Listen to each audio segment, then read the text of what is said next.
Assalamualaikum warahmatullahi wabarakatuh. Kami dari kelompok 4 yang beranggotakan saya sendiri Adam, Linda Fujirulianti, Lina Mutmainah, Vivi Lailatul Husna, Hajim Ahmad Ilmi Mas, Oktaviana Salwa Salsabila akan mempresentasikan materi tentang manajemen karir. Karir didefinisikan sebagai seluruh aktivitas yang berkaitan dengan pekerjaan atau posisi kerja yang dijabat seseorang dan perilaku, nilai-nilai serta aspirasi selama siklus kehidupan di dalam pekerjaan. Sedangkan jenjang karir merupakan model posisi pekerjaan secara berurutan yang membentuk karir seseorang.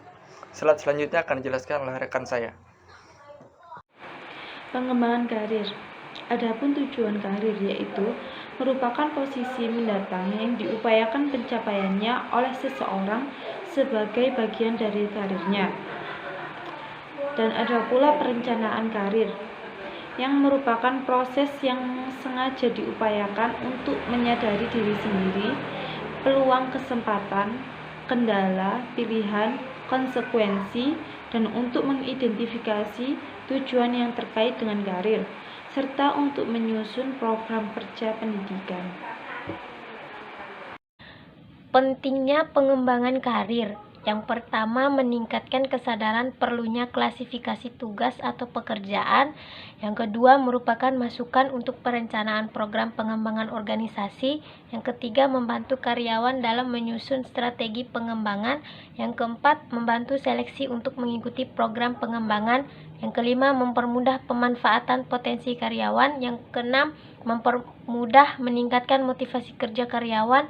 Yang ketujuh, mempermudah proses promosi karyawan. Yang kedelapan, mempermudah peningkatan kepuasan kerja. Yang kesembilan, mengurangi turnover dan meningkatkan loyalitas karyawan. Sumber daya manusia. Yang pertama, tahap exploration, yaitu usia 21 sampai 25 tahun. Exploration adalah tahapan pengembangan karir sebelum mendapatkan pekerjaan tetap. Yang kedua, tahap establishment, usia 25 sampai 35 tahun, yaitu pencarian pekerjaan awal, melamar pekerjaan dan menerima posisi jangka panjang pertama kali. Yang ketiga, tahap mid-career, yaitu usia 35 sampai 45 tahun. Stabilitas dan kemajuan karir atau transisi ke profesi bidang baru. Yang keempat, tahap late career, usia 45 sampai 55 tahun, yaitu tahap memilih untuk mengajar orang lain untuk menjadi penerusnya.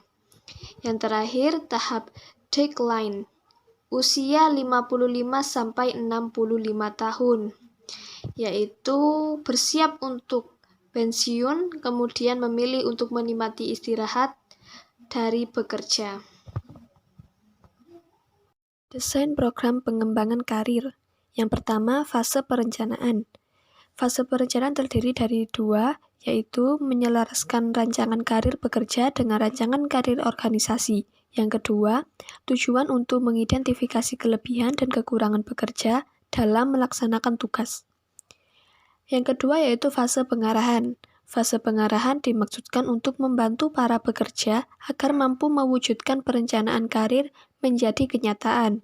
Dalam hal ini ada dua pendekatan, yaitu yang pertama pengarahan dengan penyelenggaraan konseling karir. Yang kedua, pendekatan dengan menggunakan pelayanan informasi. Fase yang ketiga yaitu fase pengembangan. Pekerja harus berusaha mewujudkan kreativitas dan inisiatif yang dapat mendukung untuk menduduki posisi pada masa mendatang.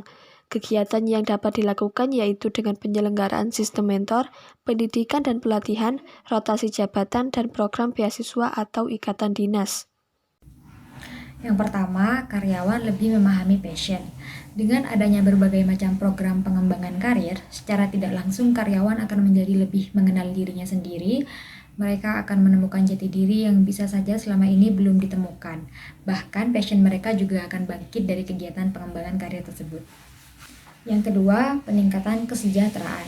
Pemberian program pengembangan karir adalah salah satu bentuk jaminan peningkatan kesejahteraan bagi karyawan. Tentunya dengan meningkatnya kesejahteraan hidup akan membuat karyawan lebih baik lagi dalam bekerja.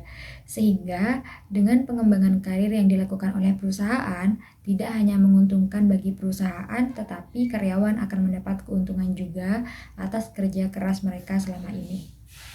Manfaat yang ketiga ialah relasi semakin berkembang. Karyawan yang melakukan pengembangan karir tentu akan bertemu dengan banyak pihak dari perusahaan lain, baik dengan level yang sama, lebih tinggi, atau bahkan lebih rendah. Mereka bisa saling bertukar pikiran atau saling berdiskusi dalam pengembangan bisnis. Saat karyawan akan berinteraksi secara lebih luas dengan relasi dari perusahaan lain, sangat berpotensi mendapat ide-ide segar dari luar perusahaan. Ide tersebut juga akan menguntungkan perusahaan Anda jika dapat diterapkan dengan baik untuk keperluan mengembangkan perusahaan. Yang keempat, partisipasi karyawan meningkat. Segala tujuan perusahaan yang hebat tidak akan berhasil tanpa adanya dukungan dari karyawannya. Karyawan yang berkualitas akan ikut serta di hampir semua pekerjaan di perusahaan. Maka secara tidak langsung partisipasi karyawan tersebut juga akan meningkat.